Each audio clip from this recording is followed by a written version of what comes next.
guys, it's Mo from Mo in the Deep End, and you are with like stick a fork in me done, Mo. We had a lot of appointments this week, and I feel like every day I've just been running around, like a chicken with my head cut off, pretty much. Good evening, Wolfram. Thank you for doing the mod things. Welcome, Squid Pro Quo, lurking at work, and don't forget to go check out Squid Pro Quo's channel. Tammy, welcome. I hope that they find some answers for you, because there is nothing worse than knowing something is wrong but not being able to communicate it in a way the doctors understand. Good evening, Ghostery, both on YouTube and Rumble. Tammy and DK Cripple, welcome, welcome. Audio Coffee, very fun. Good to see you. We have so many news stories. It's showing that it's going on Rumble, so I am not quite sure. I have not one clue right now. Welcome, Chris Rowland and Giraffe Gal. Good Lord. Don't. So our first story of the day is portions of I-95 to remain closed for several days as tractor trailer carrying thousands of gallons of gasoline explodes. Y'all, we thought that gas prices were high last summer. Good Lord. A tanker truck filled to the brim with gasoline slammed into a tractor trailer and burst into a fiery inferno Thursday morning on Interstate 95 in Connecticut. The blaze, which shut down both sides of the highway, a major East Coast artery, erupted at about 5 a.m., according to the Hartford Courant. Oh, awesome possum. That works.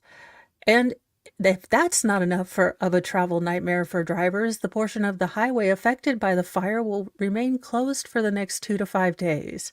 So I am so sorry for my people that are near Connecticut. Holy fazolies. Looks like we're going to have to find an alternate way. Welcome, Slidey Pie and JW.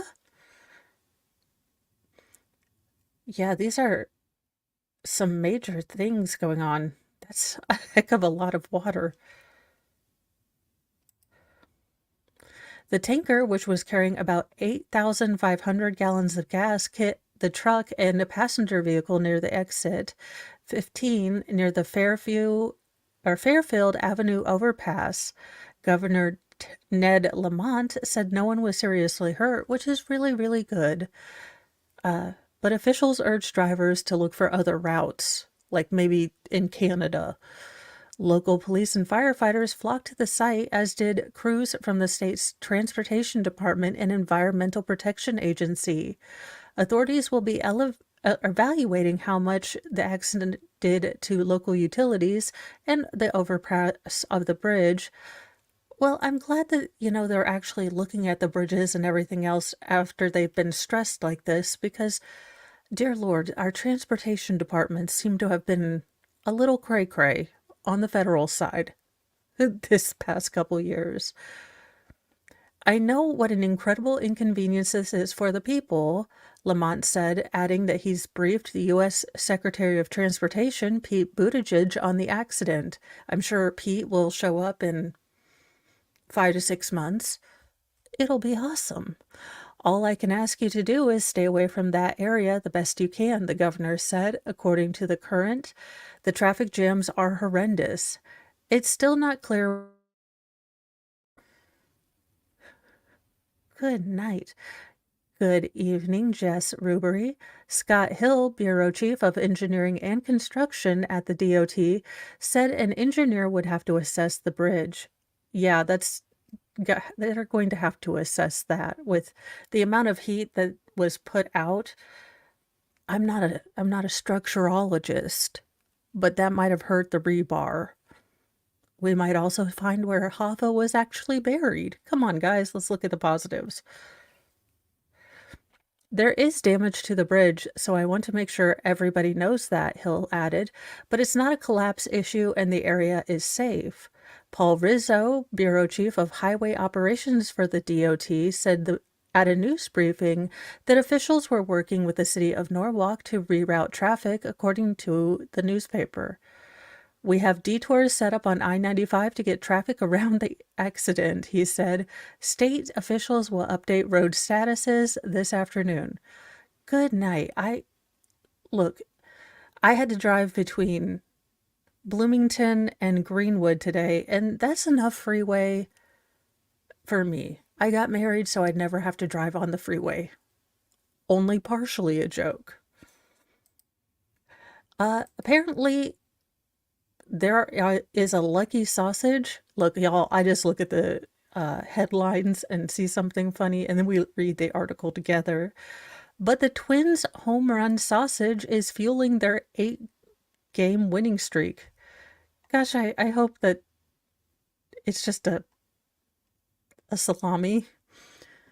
The Minnesota Twins are no stranger to unique home run celebrations. Last season, the team introduced a fishing vest and toy fishing pole to the dugout, a nod to the state's 10,000 lakes. This year, it's none other than a Midwestern delicacy, summer sausage, fueling the Twins' 8-game winning streak. Well, there you go. Summer sausage can do it all. Make you win baseball and, a lovely thing on a charcuterie platter if you're hoity-toity, or, a snack thingy if you're not that big a deal. In Thursday's matchup against the White Sox, the Twins faced a 2-0 deficit in the bottom of the 6th inning. Then hitting coach David Popkins brought a Cloverdale Foods tangy summer sausage into the dugout and beckoned his players to tap it before they hit. You wanted them to tap a sausage before they hit a baseball? You cannot write things like this without me. This does not help. Look, Duct Tape and Holy Water Productions take no responsibility for the fact that our hosts all have, well, the humor level of a 12-year-old. The presence of the sausage ignited a flurry of hits, including back-to-back homers from Edouard Julien and Ryan Jeffries in the same inning, after Carlos Santana, I'm guessing not the one that sings and does the music, homered in the 8th. Jeffers tossed the sausage to the first baseman on his return to the dugout, and a home run celebration was born. It was a bad toss. I needed it a little higher, Jeffers said, so we'll work on our alley-ooping skills. Since then, the sausage has been by the Twins' side, and they've had plenty of success to show for it. Can you imagine this in Harry Potter? Instead of the, lucky potion, it's a lucky sausage, Ron. That's why you're a great keeper.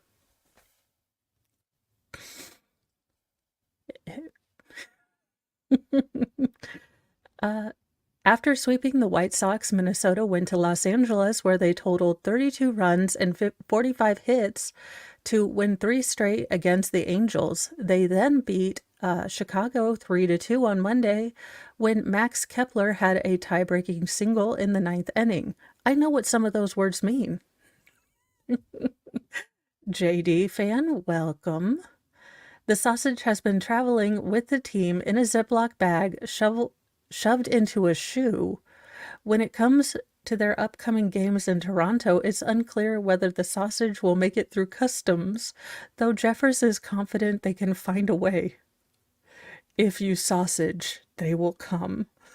Oh my God. I didn't mean it like that. Damn it. I just thought about what I said. Well, monetization, that was nice. In contrast to other MLB dugout celebrations, the Twins' choice was unfortunately perishable. Jeffers said they're working on locating a fresh sausage for every series. It's bringing us lots of hits and runs, so I'm all for it, said Twins manager Rocco Badile. I'm slightly concerned that the package is going to open up. The thing hasn't been refrigerated in many days, and there's no doubt that when that thing opens up, whoever's touching it is going to be in deep trouble. Y'all, this is how we get the hantavirus. Y'all want the hantavirus? You want the T virus to come out of Raccoon City? This is how that happens. Jeffers echoed Badile, quote, he doesn't want another epidemic. We don't want the Minnesota's twin sausage to start a worldwide crisis.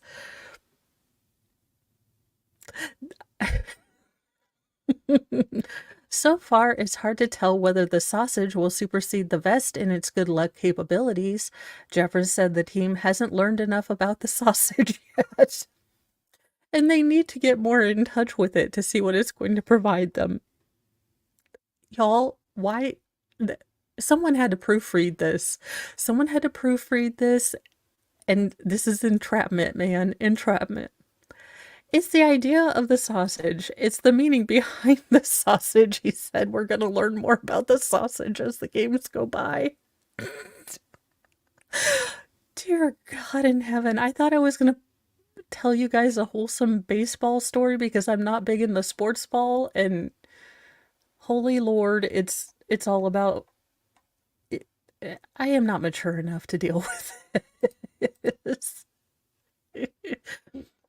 When asked if he thinks that the sausage lore would distract his players from improving upon where they were a week ago, Badili didn't seem concerned. He emphasized how the sausage has fueled a winning mindset.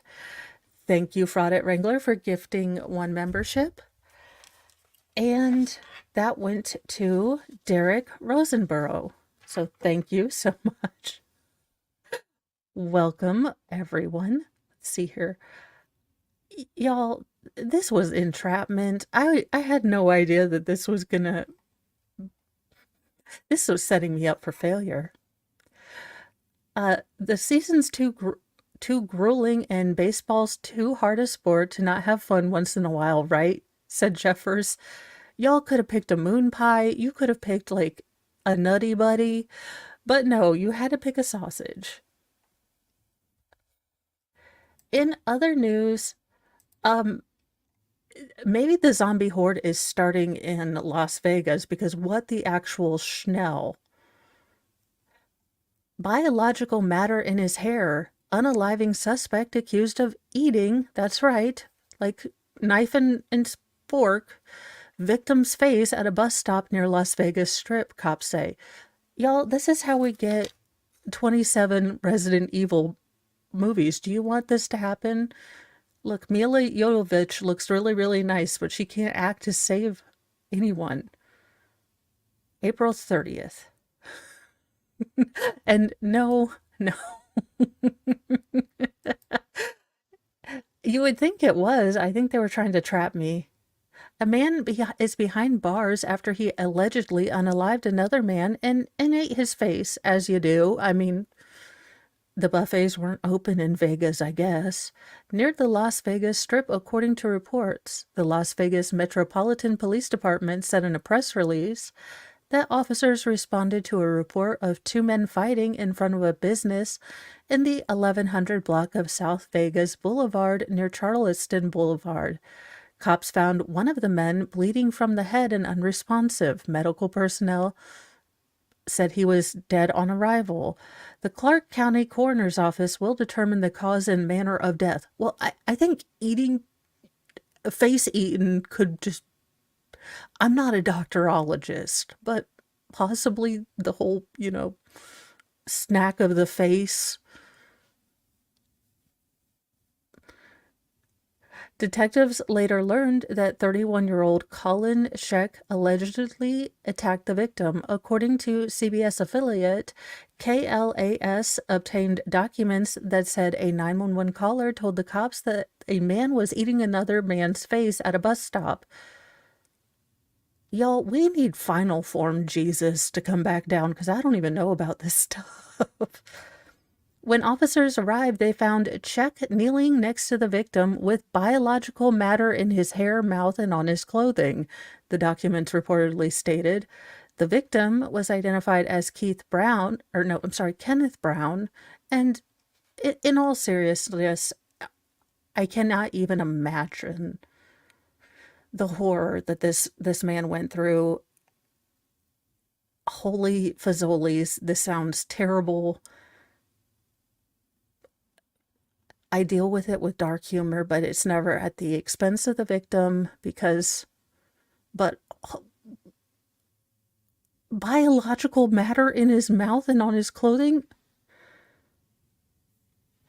He was reportedly missing an eye and an ear. He also had a large cut on his head. Czech, who was going in and out of consciousness while in police custody, allegedly later told detectives that he is homeless and had been awake for quote unquote 5 days straight. Now, I do know that, or at least it's an urban myth, that if you stay awake for 3 days, you go clinically insane. As a not doctorologist, I cannot, you know, tell you that that's the actual truth, but allegedly. Because something was possessing him, he also admitted to using his teeth to eat the parts that weren't found on the victim's face.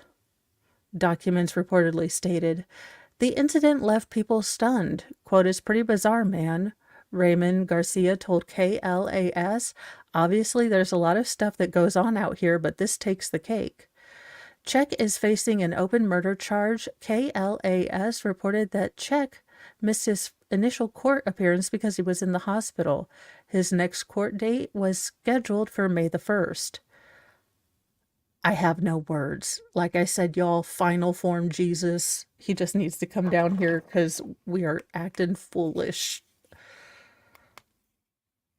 in this whole place. Because holy fazoli's, what is wrong with people?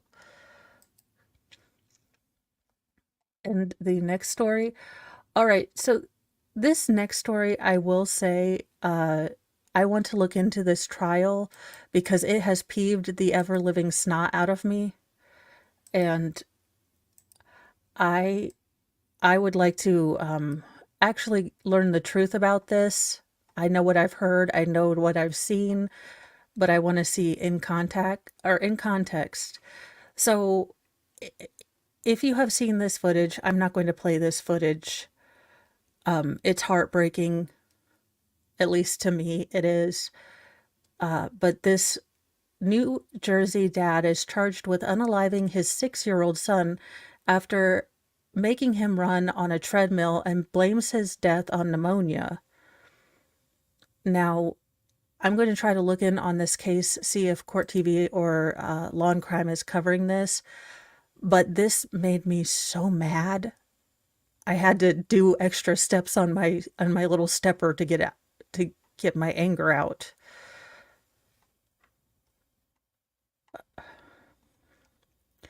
A New Jersey dad is accused of unaliving his 6-year-old son by forcing him into a bruising treadmill workout and claims that it was pneumonia, not the abusive gym session, that killed him.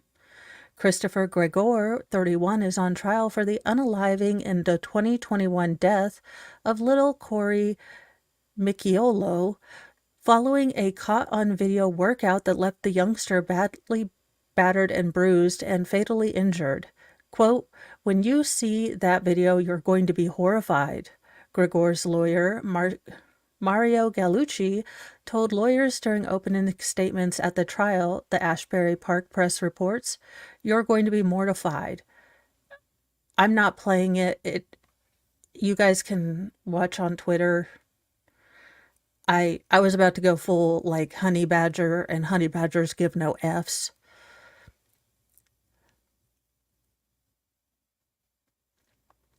Prosecutors disagree. They say it was the father's. So the dad's basically saying it's pneumonia.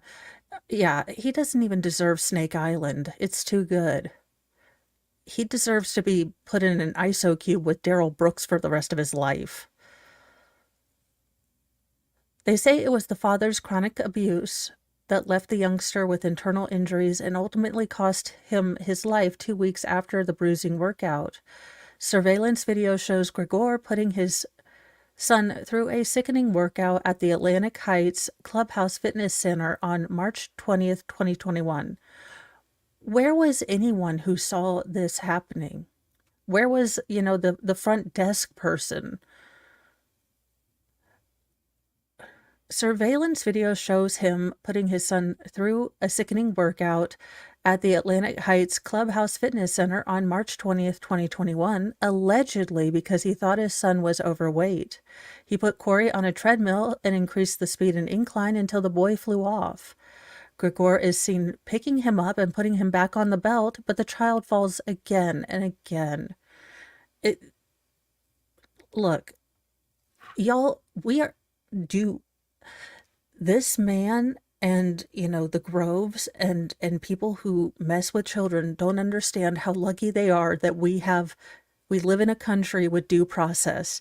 Because if we were allowed to do what our emotions want us to do, it'd be a whole lot death wish in this joint. I'm not saying Charles Bronson could take over my body, but Charles Bronson could be here. Eventually, the dad lowers the speed and gives the boy a break. Testifying at the trial at Superior Court in Ocean County, Corey's mother, Brianna Micaleo, who was in a custody dispute with Gregor, said she later noticed bruises on her son. Quote, "He had a bruise on his forehead," she told the jury. According to Ashbury Park Press, it was very odd-shaped. It looked like an impression. He had one on his chest, and it looked like a scrape. The pediatrician, who found no real cause for concern, although the boy revealed to the doctor that his dad made him run on the treadmill because, quote, "he was too fat," end quote. On April 2nd, 2021, Corey woke up from a nap slurring his words and stumbling around with nausea, and his dad rushed him to the hospital where he was dead on arrival. Gregor was arrested 3 months later on a child neglect charge, and in part based upon the video.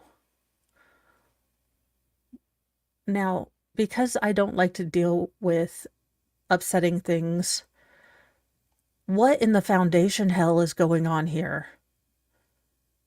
And y'all, I know I should focus on the little boy, but look, sometimes I can't. And holy fizzoli, this woman's foundation, she is right in the early aughts, and that's what I'm going to focus on, because if not, I would start crying, honestly. In September 2021, a forensic pathologist determined the boy's passing away was a homicide due to chronic child abuse, including blunt force injuries to his chest and abdomen and a laceration to his heart.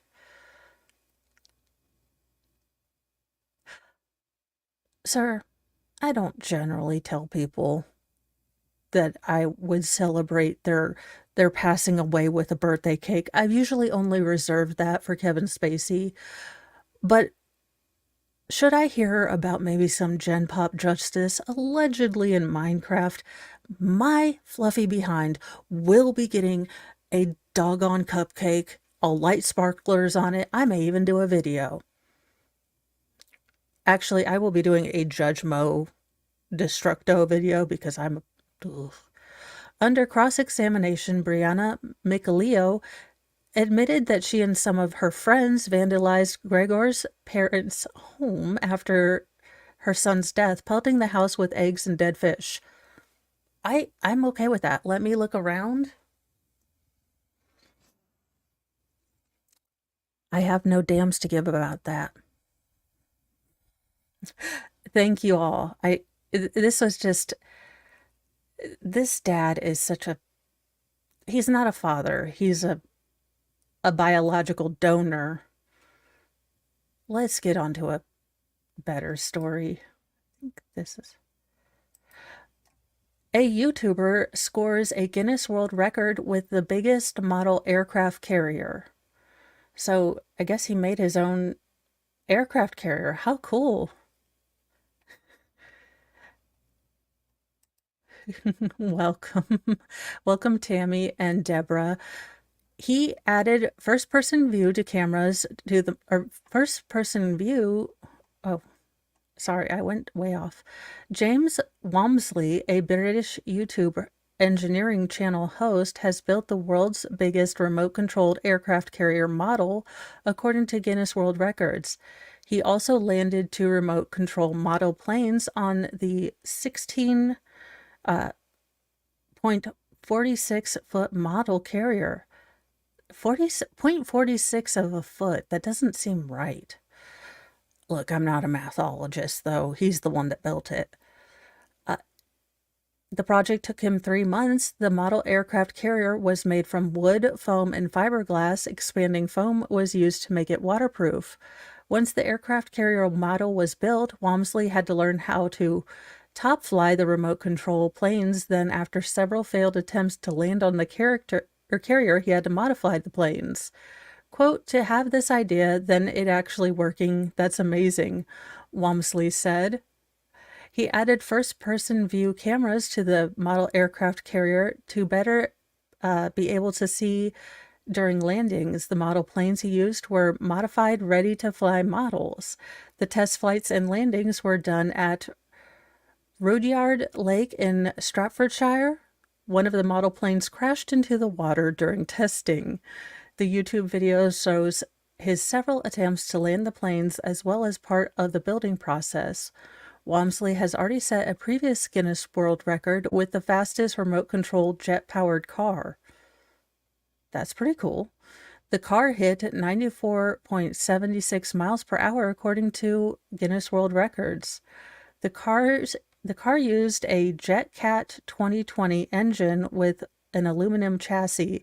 After hitting the record-setting speed, the car was destroyed on its 3rd run after achieving 141 miles per hour. So there you go. That might be it. Ooh, I don't even know how to play Minecraft. When I tell you guys I stink at video games, like I fail at Tetris.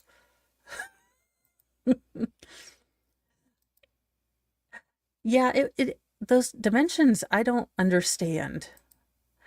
Thank you for stopping by and making sure that this grammar and spelling outlaw, stays within a general vicinity of correctness, sort of. In more tinfoil hat news, allegedly, the second dies suddenly from a mysterious severe infection. Nothing to see here. I'm sure this is all kosher and above board. Looks like it. Oh, and don't forget to subscribe to Zach's channel. He has a channel. He probably teaches everyone about grammar. It's going to be great. You'll learn some things. Boeing whistleblower who raised concerns about one of the carrier's suppliers ignoring production defects passed away suddenly on Tuesday, just 2 months after another employee who sounded the alarm about the embattled company died by quote-unquote self-deletion. Joshua Dean, 45, a former quality auditor at Sprint Aereo Systems, passed away Thursday morning from a fast-growing mystery infection, the Seattle Times reported. Dean of Wichita, Kansas, had reportedly been in good health until about 2 weeks ago when he was admitted to the hospital, it was reported. Yeah, I mean, this seems totally normal. Legit. However, by April 21st, he was in very critical condition and had tested positive for influenza B, MRSA, and pneumonia. Did he lick a Walmart cart? Sir, what have you been doing? Or, tinfoil hat, what have they been doing to you? He was intubated and put on dialysis before eventually being airlifted to another hospital in Oklahoma City. A CT scan indicated he had suffered a stroke. Shortly before his death, doctors were considering amputating his hands and feet, which had turned black from the infection, baffling his family and doctors. Quote, "He's in the worst condition I've ever known or heard of. Even the hospital agrees," his sister-in-law, Christine Dean, wrote on a Facebook post Saturday before detailing the life-saving procedures doctors were trying in order to save him. His family announced, unfortunately, that he had passed away Tuesday morning.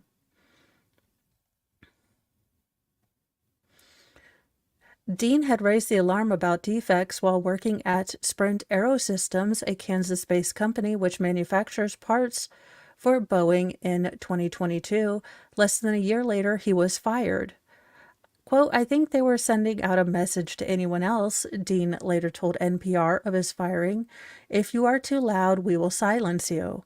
Dean, who had been at Sprint since 2019 as a quality auditor, raised concerns about improperly drilled bulkhead holes on parts for the Boeing 373 MAX planes, according to the Seattle Times. He claimed flagging the issue with management had no effect.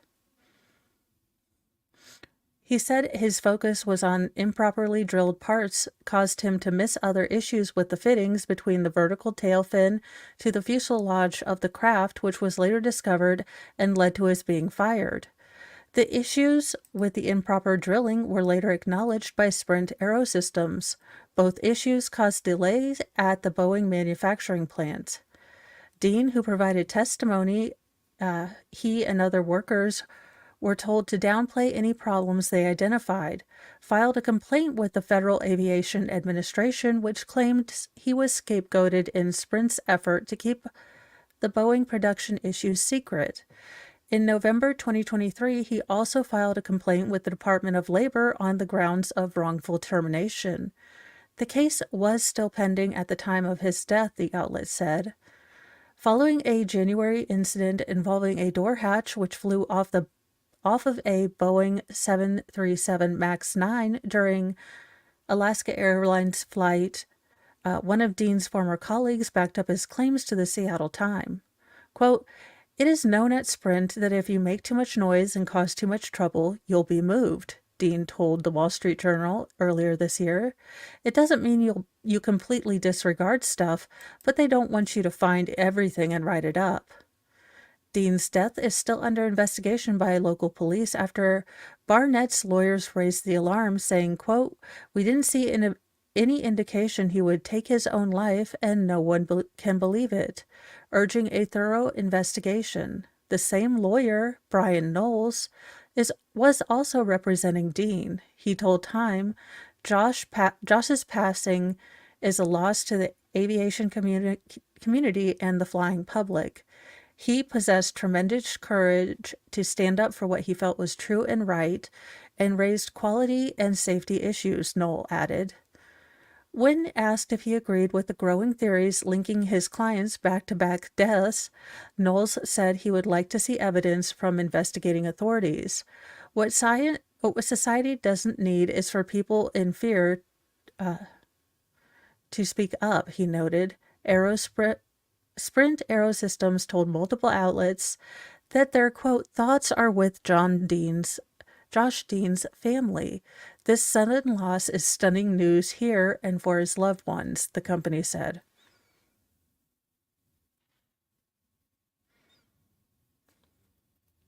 I mean, I'm not saying it looks suspiciosus, but it looks a bit suspiciosus. In other news, a California superintendent fired for allegedly threatening students who didn't clap hard enough for her daughter. Because this face says happiness with life. Ma'am, you can't, look, maybe your daughter's just insufferable. It's not, like, how long do they have to clap, Stalin, for seriousness? A California school district fired its superintendent through a board vote Tuesday after an investigation into her conduct. In November, students on the Del Norte High School softball team alleged that Poway United School District Superintendent Marion Kim Phelps threatened their graduation privileges over a perceived slight of her daughter, who was on the team. They addressed the school board at a meeting, alleging that Phelps believed that the group had not clapped loudly enough for her daughter, NBC San Diego reported at the time. After a softball awards banquet last May, students say Phelps called and texted some of them late that night, accusing them of not clapping for her daughter at the ceremony. NBC San Diego reported. Phelps then threatened to revoke their graduation privileges if they didn't apologize to her daughter, the students alleged. Ma'am, you have a gold to bronze, resting bee face, but are you kidding? Seriously? Coach Tom Peranto said at a school board meeting last year that he alerted the board to Phelps' quote-unquote abuse of power and that his livelihood was threatened as a result. Quote, because I exposed these abuses and emails to board members, she then falsely accused me of verbally attacking a member of the board in a district parking lot, using this as a justification to have me fired from coaching softball at Del Norte, Peranto said. Michelle O'Connor Ratcliffe, the school board president, said the board voted to terminate Phelps's contract during a closed session Tuesday following an investigation that was launched November 15th and ended April 18th. That is a good question, Ghostery, but we always remember, look, cuteness is in the eye of the beholder, so she must, just turn someone way on. I have nothing to add after that. Let's see. The probe reviewed many documents and statements from 41 witnesses which contradicted Phelps' accounts.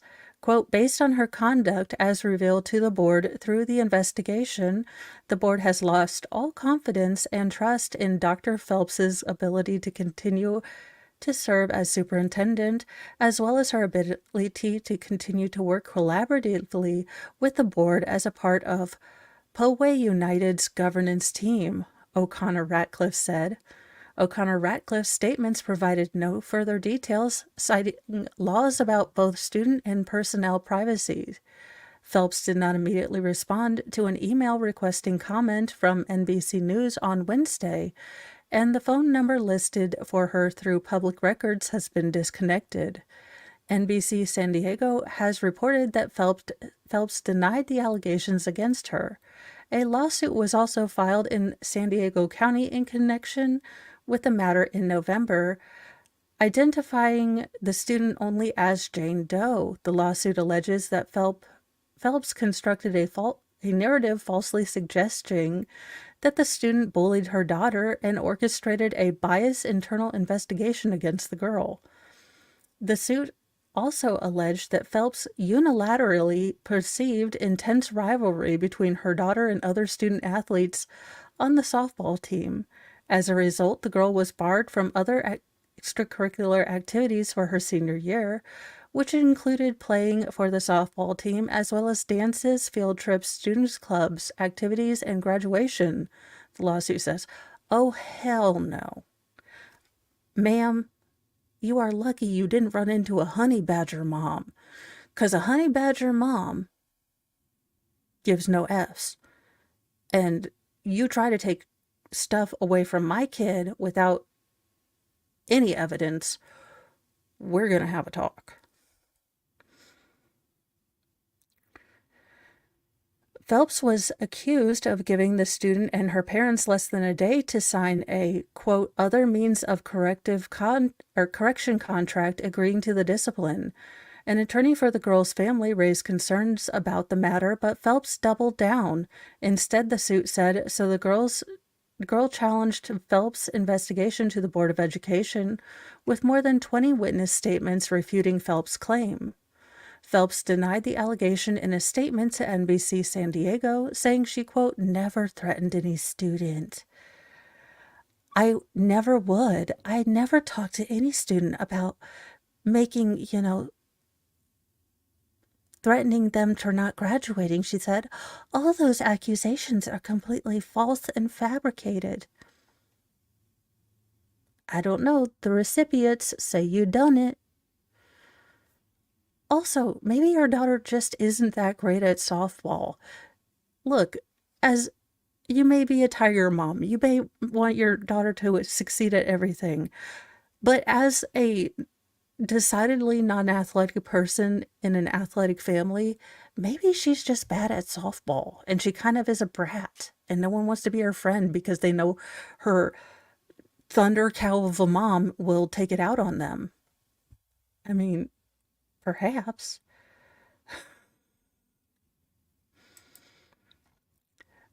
In sad news, well, with a happy ending, but people are turning up their stupid to 11 here lately with wild animals. A bear cub snatched from family by selfie snapping fools is thriving at the refuge center. I mean, first of all, you don't take little baby bears away from their family for a selfie. Where's the mother? She's getting her bearings. The black bear cub that was ripped from a tree by ignorant selfie snapping fools earlier this month is thriving at a North Carolina animal refugee center.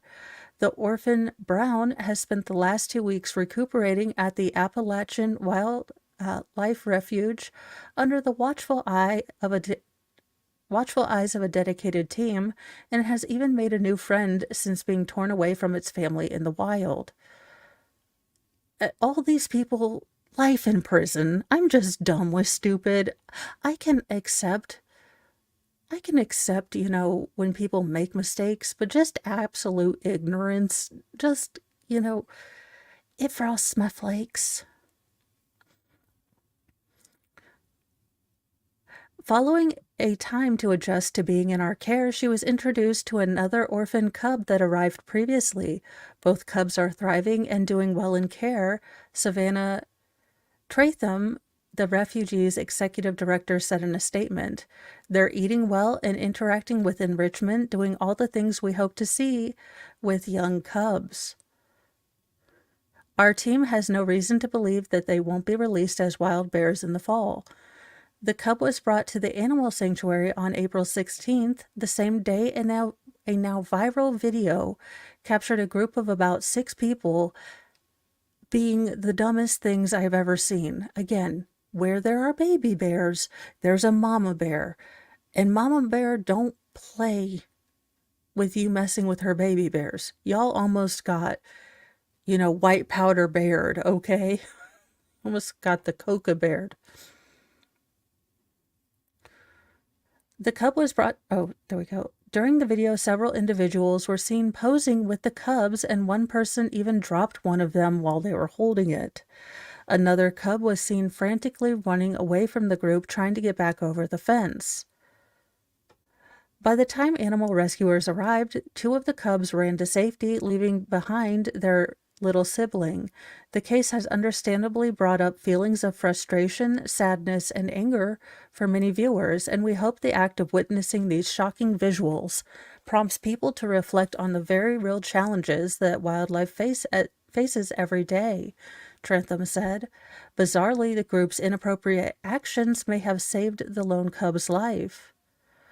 The baby appeared very wet and cold, and experts suspect the 3 cubs have been left unattended in the tree for a long time, an uncommon thing for a mother bear to do this time of year.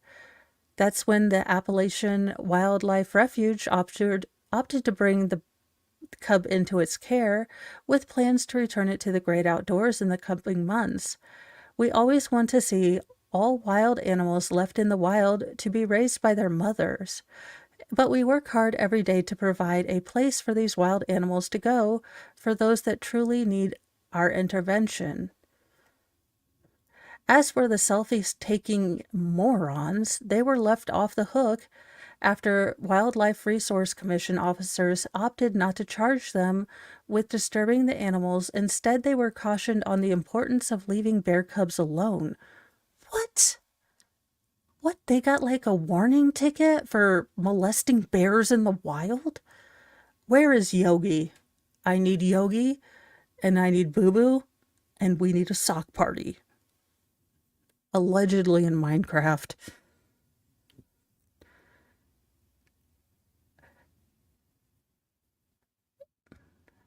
It's not unusual or necessarily concerning for baby animals to be away from their mothers during the spring and summer, said Trentham. Many wild mothers leave their babies in safe spaces while they go forage for food, and then they return when they know it's time to feed or move their young. Even though we see them alone and think they must have been orphaned or abandoned in most cases, they are right where they're supposed to be. Ultimately, wild mothers know best. Yeah, you guys are going straight to Snake I- Snake Island's getting full. We're going to have to make a Snake Island part 2. We really are. I love that part 2.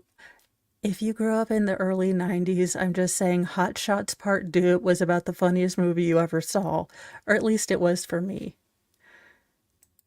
And beware of Florida man and Florida woman. This is a cautionary tale. Flirtatious online chat ends in attempted unaliving, child neglect charges after a mother invites a man over for a hookup. Y'all, you pick Florida. You pick it. When police in Florida had to search through the squalor of Crystal Skiba's home, they said the odor was so rank they had to take periodic breaks to catch their breath before they could resume probing the scene for clues about a social media hookup that ended in attempted unaliving charges for the Zoflo Springs woman. Crystal, 28, was arrested on April 24th in addition to attempted murder charges. She was also slapped with 7 felonies and 4 misdemeanors, including shooting into an occupied vehicle, possessing a controlled substance. She might also have been carrying some of her namesake with her. Kidnapping and false imprisonment, child neglect contributing to the delinquency of a minor, possessing the devil's lettuce, and more, according to the arrest report from Hardy County Sheriff's Office. Good Lord. Crystal's victim, a fellow Floridian who opted not to be identified, told the police that he began chatting with the 28-year-old woman via Facebook and the two of them became flirtatious, i.e., they both send nudes. Mark my words, that's just what we're going to find on their camera. As they discussed work he might have lined up for a, quote, horror movie or horror production company he wished to start. Crystal gave him her address, and the man told police he came over around 2 p.m. Officers would show up a little more than an hour later. Crystal allegedly invited the victim into her home, and that's when he noticed she had 2 young children. Crystal allegedly hurried them off into another room and shut the door, then led the man to her bedroom. Sir, if it stinks as bad as the cops said, you must be nose blind, or all the blood left your upper bits. Clutter, he told the police, was everywhere. The man said he noticed a force multiplier on the bed and thought it was a 9mm. Crystal started to, quote, attempt to seduce him and get him, well, happy to see her. And at one point, the man said, well, Crystal gave him a mouth hug, too. You know, just as an everyday end to your... it's Florida. Although he tried to talk about his horror production company business with her, she seemed disinterested. You know, if in any other context, if this was, you know, a nerdy guy that was trying to talk about Dungeons and Dragons when his female friend really wanted to play with him, I would say, sir, you're just not reading the room. But if you're in a filthy place that needs Febreze for you to breathe even safely, she must have been really good, because I don't know if stank is one of my my turn-ons. So she seemed disinterested about his horror production company. Then Crystal straddled him, and according to the police, she asked the man who she had only just met, "You know you can't leave without paying me, right?" I guess she wasn't giving him a mouth hug for free then. The man said he tried to casually leave her home, but Crystal grabbed the force multiplier. He began to flee, telling her he thought he was being catfished and set up. As the man reached the front door, Crystal allegedly barricaded it off in an attempt to keep it shut. Since there was no doorknob, however, it was stuck. Sir, you went to a place with no damn doorknob. This kind of seems like it's on you.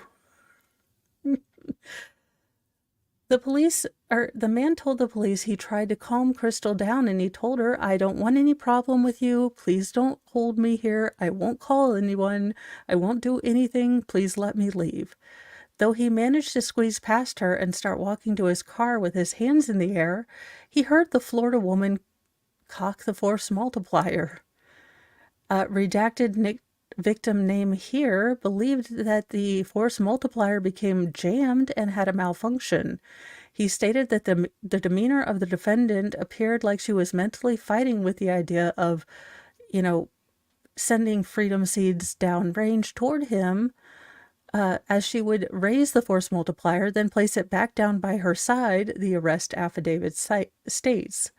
Once the man was in his car, Crystal allegedly held out the force multiplier and yelled, "You mother ducker," before firing rounds into the man's vehicle. The man claims he drove backward 100 yards, while Crystal just kept sending freedom seeds downrange. After she was read her Miranda rights, Crystal reportedly told the police that she had invited the man to enjoy not legal street pharmaceuticals with her at her home, and that all was well until he insinuated he wanted to, be with her a little closer.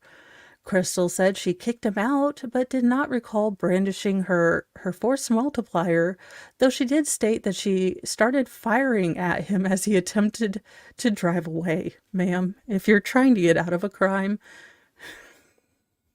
you don't say, "I don't remember having it, but also I sent freedom seeds downrange. I was trying to get a tight grouping." Ma'am.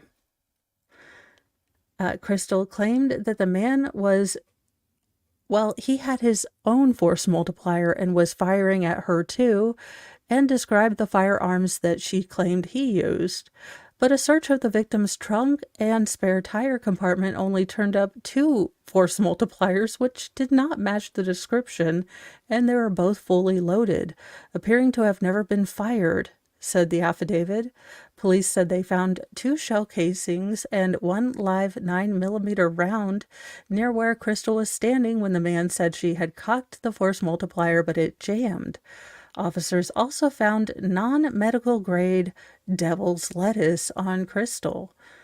And in probably the saddest, most heartbreaking thing, neglect charges against her for the children's sake were part of the wretched conditions in her house the children aged 5 and 7 were forced to endure. The odor of cat mess, stale rotten food, and trash, mold, and mildew were overpowering, according to a arrest report. The odor within the residence partially interfered with the investigation, as law enforcement personnel had to periodically take a break. Okay, so guy from the story, I mean, her skills must have been mesmerizing for you to deal with the stank. It was truly a miracle. Living conditions were atrocious, with mounds of trash piled into 2 rooms to be occupied by the children, one arresting officer said. There was an infestation of roaches, and each of the children's rooms only contained cribs unsuitable for each of the children to sleep in. The mattresses were shredded, and a stench emanated from them. The kitchen was so full of debris, police said they could not walk in it at all. Bare wires were exposed through the house, and there was not a morsel of food that wasn't spoiled or laden with roaches. Quote, this affiant has been in law enforcement for greater than 12 years, assisted in multiple search warrants, and has not seen living conditions within a residence containing children worse than this resident. Good Lord. Crystal's daughter allegedly told the police that, quote, she could not remember the last time she went to school, and she did not eat breakfast because they don't have any money and she only eats breakfast at school. All right, we're doing this. I excommunicate you from the lady group. You are now just a female. All rights and privileges that come with being a mother and a lady are henceforth removed from you.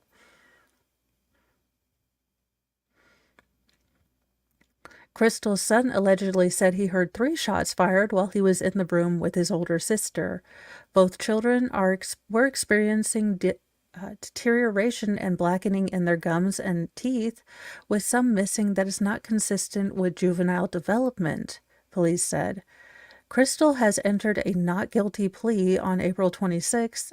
In publicly available court records, her arraignment is slated for May 14th.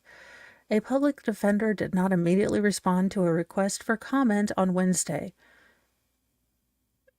Just no, ma'am. Just no. In a more heartwarming story, and this whole stuff at college campuses has gone nuts, but this is kind of a heartwarming story. UNC fraternity brothers defend reinstated American flag from campus mob who replaced it with a Palestinian flag. Just when I think that the youth is, I go full, don't get on my lawn, don't step on my lawn, old person. There's a story like this that makes me, happy. And, young people, some of them are doing well, are doing the right thing, which makes me feel better. A moment of patriotism on the University of North Carolina Chapel Hill campus Tuesday has captured the nation's attention.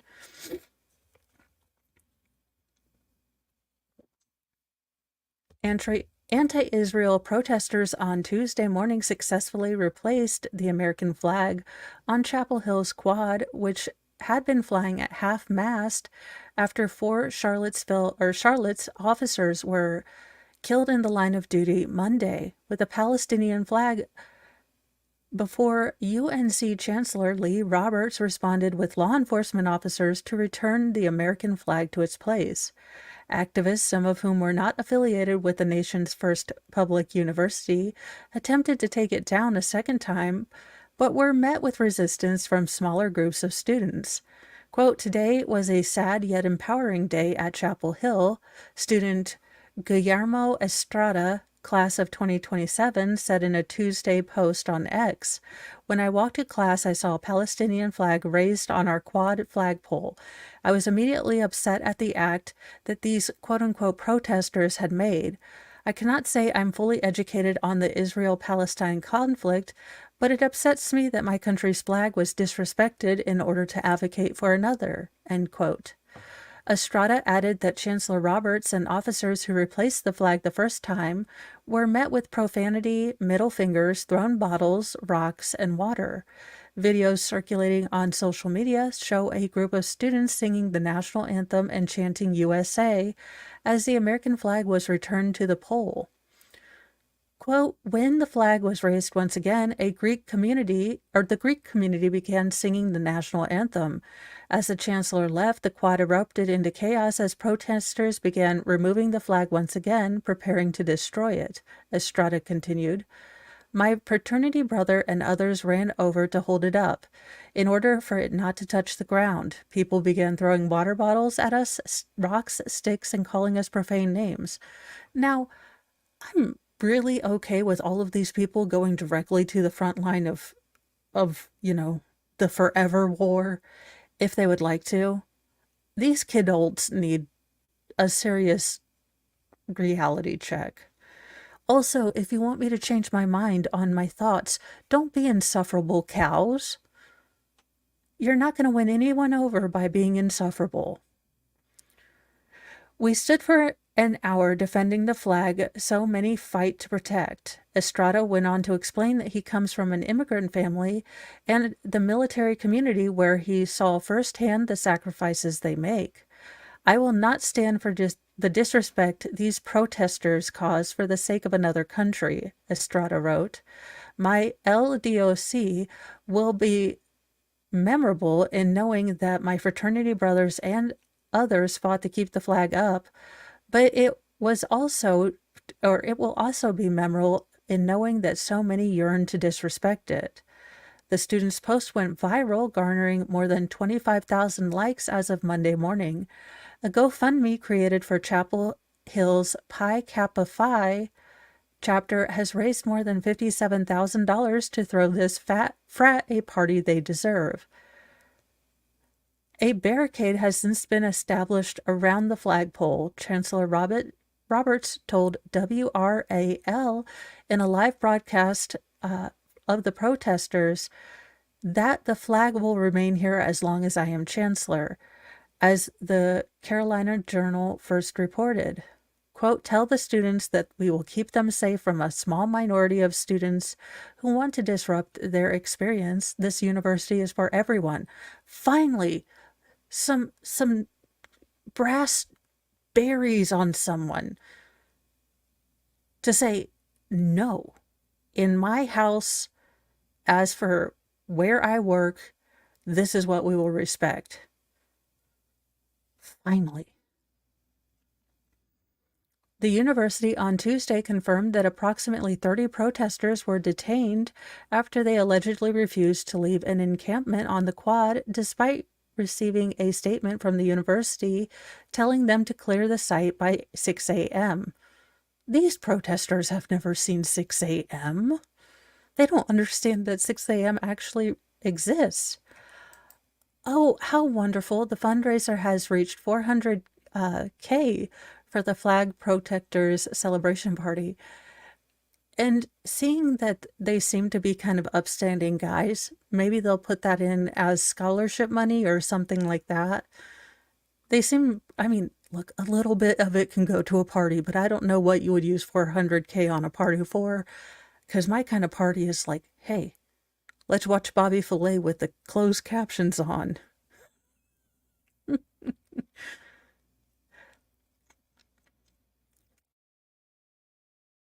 Quote, calmly approached the group and detained approximately 30 people who refused to leave. During that time, protesters attempted to block the UNC police vehicles by standing in front of them and throwing items at officers. These kids don't realize that's assault on an officer. This is ridiculous.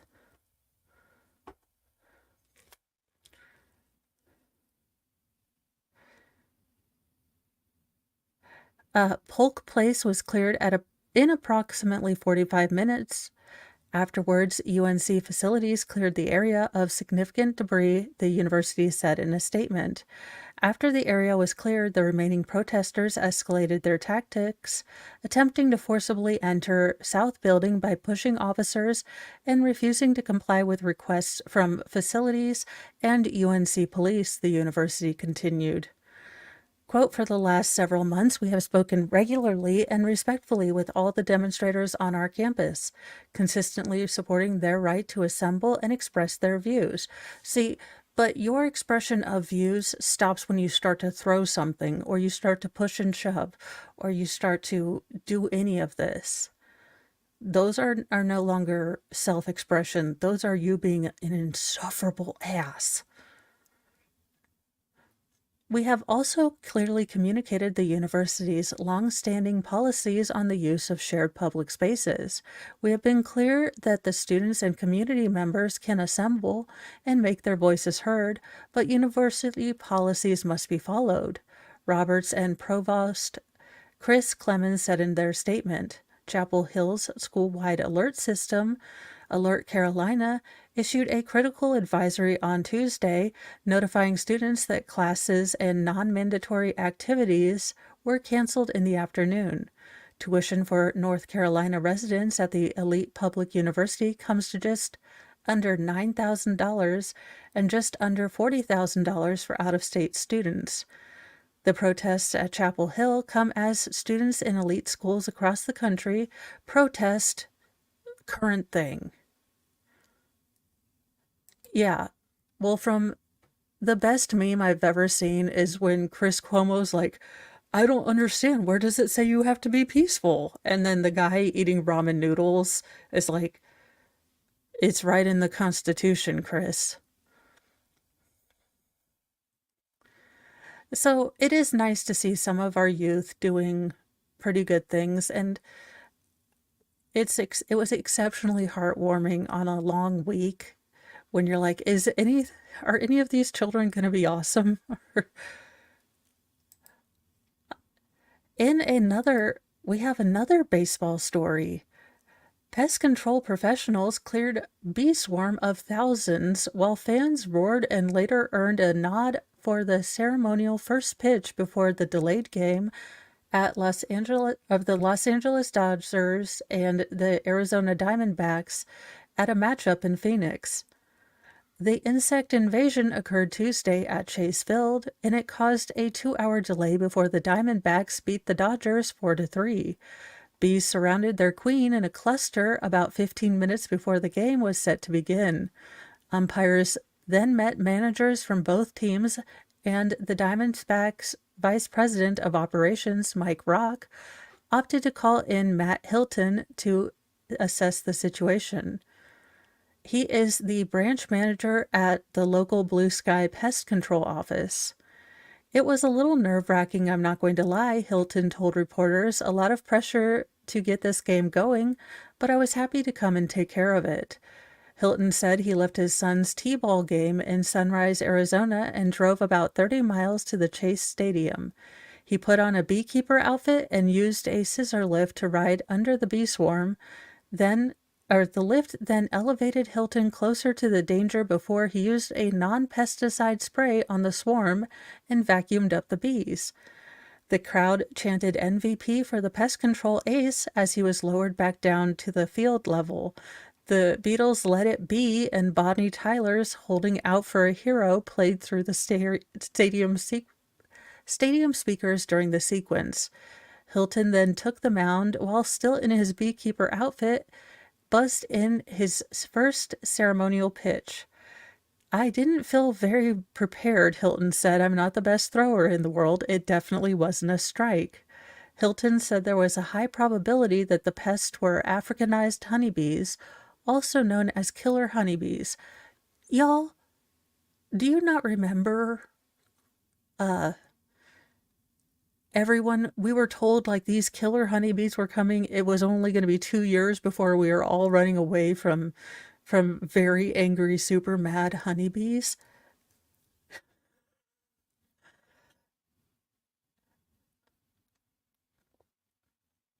He said the bees might have turned aggressive if agitated by the net moving. Instead, they were taken out of the stadium and set free off-site. First baseman Christian Walker went 3 for 5 with 2 home runs and 3 RBIs in the Diamondbacks' 3-4 victory. He also ended the extra innings affair with a walk-off 2-run homer. The Diamondbacks used 7 pitchers to secure the win. That group allowed 5 hits and 2 earned runs, issuing 6 walks over 10. This means something to sports people, I'm sure. I played t-ball, but I'm going to be honest with you. I was not good. It was a crazy situation, but I thought the Diamondbacks and that exterminator did a nice job of taking care of the situation in a timely manner, the Dodgers manager Dave Roberts told reporters. The Diamondbacks will host the Dodgers in a series final, I guess, Wednesday, so yesterday.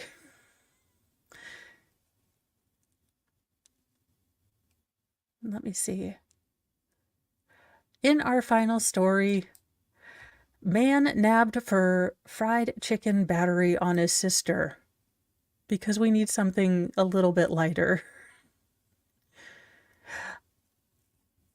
No, I'm just bad because, like certain conditions, the ability to be coordinated is skips a generation in my family where I was like, when God was handing out talents, I said, sports, ew, and walked right away from that line. I'm not saying. And have a good evening, Captain Kern. If one of the mods could put up Captain Kern's link, that would be awesome. Let's see. Man nabbed for fried chicken battery on sister. Defendant 20 cited hangry defense after bust. I mean, who hasn't gotten mad when they're really hungry? A 20-year-old man is behind bars and charged with launching a fried chicken assault on his sister during a domestic clash in a Florida residence. Why am I not shocked? According to investigators, the poultry pelting occurred Sunday afternoon in the Clearwater home of Kanye Meldy and his sibling. During a verbal altercation, Medley grabbed a bag of Church's chickens from his sister and began throwing pieces of chicken at her. Quote, one piece of fried chicken hit the victim in the back and left debris of food on her shoulders, a patrolman reported. After being read his rights, Kanye reportedly admitted to throwing 2 pieces of chicken, one of which hit her. The motive for the chicken winging? Medley stated he did this because he had not eaten and did not want the piece of chicken the victim offered him, so he became upset. I mean, did she try to give him the wing? That little dinky wing with the crazy little feather bit? Because I can see, he was provoked. It was entrapment. Despite the hangry defense, Medley was arrested for domestic not goodness, a misdemeanor, and booked into the county jail. Seen above, the 230-pound Medley was arrested earlier this year for allegedly biting and giving a nuck hug to his sister and slamming the door on her arm. Okay, no. Sir, the throwing fried chicken was funny. This is you just being an ass. And striking her with a piece of wooden decor. State's attorney subsequently declined to pursue a felony and misdemeanor count after Medley's sister declared she did not wish to see her brother prosecuted. Well, there you go. There's your final story. I am going to be sending you guys over to Shizzy. I can do this. I know I can. When I have to talk myself and give me a pep talk.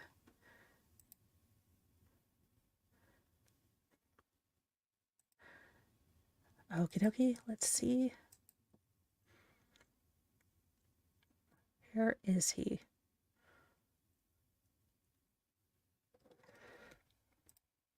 Oh. All right, and I am sending you over to Shizzy Reacts, and we are going to be watching the Edgecombe trial. Hopefully where I can just laugh, because oh my goodness, he is insane. Any hoozle, have a great evening. If you're going to bed, have sweet dreams. If you're joining us over at Shizzy's, I will be right over there after I take a bio break and make sure that all the lights are off. Because, that's kind of my job. Have a wonderful evening, guys. Bye.